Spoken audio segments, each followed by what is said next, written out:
one of your drivers was eating in our restaurant, and it was parked out front, and I remember it was like, light bulb, okay, let me see if Blessings Hope can take this cream. They'll figure out what to do with it. And sure enough, he called your dispatch, and they said he was just on his way back, for he was doing deliveries or something. And he had an empty truck, and we loaded up. I don't know, again, how many gallons of cream it was. But I just knew, I said, it's not going to go to waste. I don't know what they're going to figure out to do with it. And then I saw the newsletter with butter. That was pretty cool. That was a lot of butter. Yeah, a couple of our volunteers went, you got mixers, whatever, and they turned it into butter. That's great, yeah. Welcome to Hopecast, where we share hope and inspiration about what God is doing at Blessings of Hope in our personal community, in our personal lives. I'm your host, David Lapp. Today I'm joined by John Hurst from Oregon Dairy. If you've seen any of the Oregon Dairy videos, he's the one. He's the one usually doing them, and it's Farm Fresh Family Fun. That's right. That's our tagline. Farm Fresh Family Fun. So John is the general manager in training. You said that's at what Oregon I say Dairy. in training. Yes, my uncle would say otherwise. He says I've got this, but I'm pretty new in my role there as general manager. But I've been in the business for a while. Good. Yeah, third generation. You said. Yes, sir. And it's always intriguing to see a family business be passed on generation to generation, and I'm sure it's not the way it was when it started, but as with changed. anything, that's right. Things grow, things change. So when you think about our partnership with Blessings of Hope, we've been picking up food there for a good number of years. Yeah, I actually got started back when Paul Byer was Bowery Mission. Yeah. So what's some stories or some highlights that come up in your mind? We've like you said, we've been partnered for a while. Probably when people ask me about it, the one that pops into my head first is when you guys brought us all that milk from. It was over COVID and restaurants were shut down. And there was just, I guess, there wasn't enough demand for these farmers. Yeah. And you guys approached us because we process our milk there. And I just remember, working out all the logistics with you guys with it.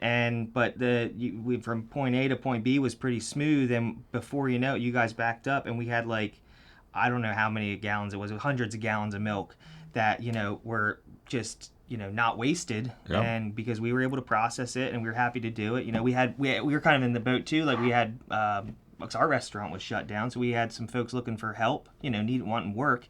So it was extra processing for us, and by point A to point B, all this milk didn't go to waste and went out to families that needed it, and you guys made it happen. I just remember, I told a lot of people that story, and it was a blessing, and it really made us proud to work with you for it. And I mean, we've had similar instances like that. I think probably the most recent one was we had a surplus of cream. Yeah. I think came here, and I was like, "What are these guys gonna do with all this cream?" But hey, it was too funny. I don't know if you know this. That was so sporadic.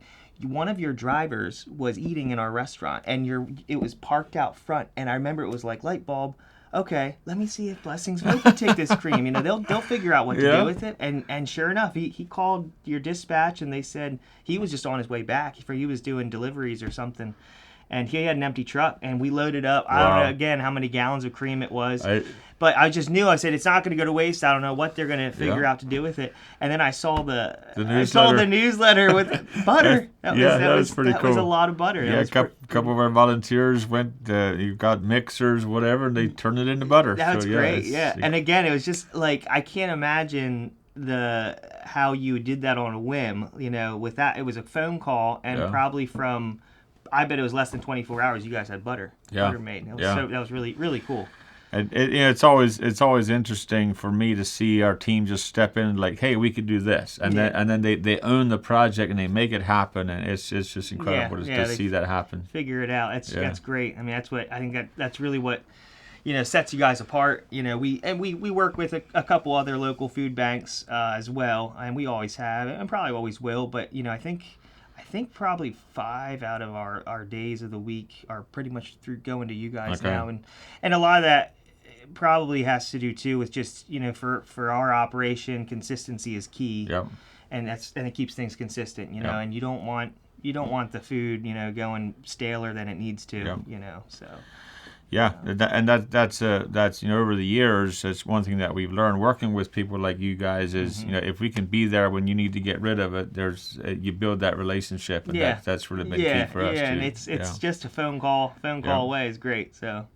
So how long have you been involved as third generation at Oregon Dairy? I mean, I'm sure you grew up in the business, but I was in there probably before child labor laws wouldn't have liked some of that, but that's okay. That's what family business is about. So I was doing stuff my whole life there, but professionally was since 2011. So Okay. I've been there about going on 15 years now, and both I started out in our restaurant side of things, and then worked my way over. Now I'm in the grocery store, so I kind of got to see both of it. Because our restaurant, has dealt with you too, in little different ways, but with prepared foods and all that. And so it's really cool to see how much you guys can really take, whether like I said, whether it be from a food service category or a retail side of things. Yeah. So. Yeah, it's been incredible just the last couple of years how much we've expanded and been able to take more product. So if we think back, I want to go back a little bit to Paul Byer.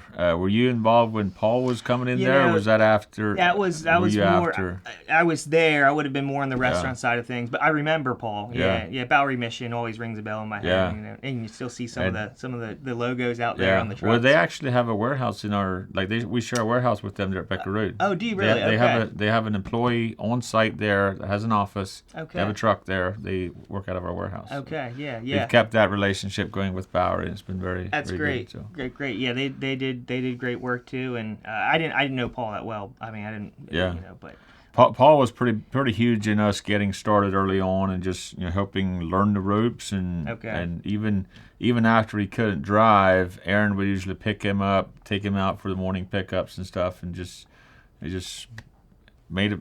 Keep him involved as long as he could. Sure. So, Sure. That's great. Yeah. So what gets you excited about life in general? If you think about life, what gets you excited about life? I'm gonna sound, like I'm gonna sound like I'm lying, but work. But there's something about going into the store and knowing that we've got all this great foundation that my uncles started and my grandpa ultimately started, and how much we can develop it still. It's ever changing.